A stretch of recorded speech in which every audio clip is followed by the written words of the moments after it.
आइए आपको अपने कॉलेज बांदा यूनिवर्सिटी की दो विद्यार्थी की रियल कहानी सुनाते हैं। एक युवक था जिसका नाम राहुल था। वह एक लड़की से बहुत प्यार करता था जिसका नाम प्रिया था। वे साथ में बीएससी फर्स्ट ईयर से थे। वे दोनों साथ में सपने देखते, हंसते मुस्कुराते और अपनी खुशियों और दुखों को बांटते थे। पर किस्मत को उनके जीवन में दुख देना था। एक बार बरसाती शाम को राहुल को एक कॉल मिला जो उसके जीवन को हमेशा के लिए बदल दिया।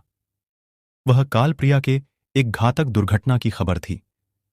जैसे ही राहुल ने कॉल रिसीव की, वह अस्पताल की ओर दौड़ते हुए पहुंच गया। जब उसने देखा कि प्रिया अस्पताल के बिस्तर पर बेहोश पड़ी है, वह सीधा डॉक्टर के पैर पर गिर गया। बोला, डॉक्टर प्लीज इसे बचा लो। लेकिन डॉक्टर कोई प्रयास करते तब तक बहुत देर हो चुकी थी। प्रिया इस दुनिया को छोड़कर चली गई थी। अब राहुल को बहुत कष्ट हो रहा था। कुछ दिन का समय बीता, लेकिन राहुल को प्रिया की अनुपस्थिति के कारण सहन करना मुश्किल हो गया। उसके साथ बिताए गए समय की यादें उसे दिन रात सताती रहीं। वह जीवन में उसके बिना अर्थ ढूंढने में संघर्ष कर रहा था। उसके एक बार हंसने से क्लासरूम के हर कोने में उसकी हंसी गूंजती थी, जो अब शोक की गहरी गुफा में खो गई थी।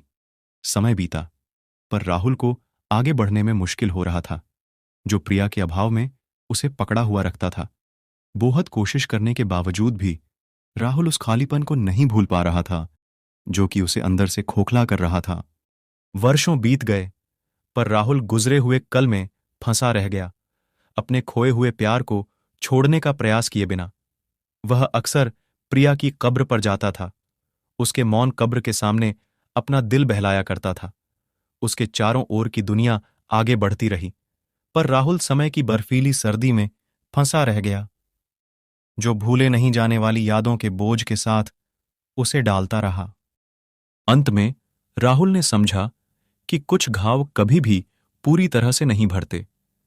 प्रिया हमेशा उसके दिल में एक विशेष स्थान रखेगी, और इसी के साथ उसने पढ़ना प्रारंभ कर दिया। अच्छे मुकाम पर पहुंचकर उसने प्रिया के नाम पर बड़े बड़े इंडस्ट्री खोल दी। तो दोस्तों, ये थी हमारे कॉलेज बांदा यूनिवर्सिटी की एक मासूम विद्यार्थी की कहानी। आपको अच्छी लगी हो तो प्लीज वीडियो को लाइक करें और चैनल को सब्सक्राइब करें।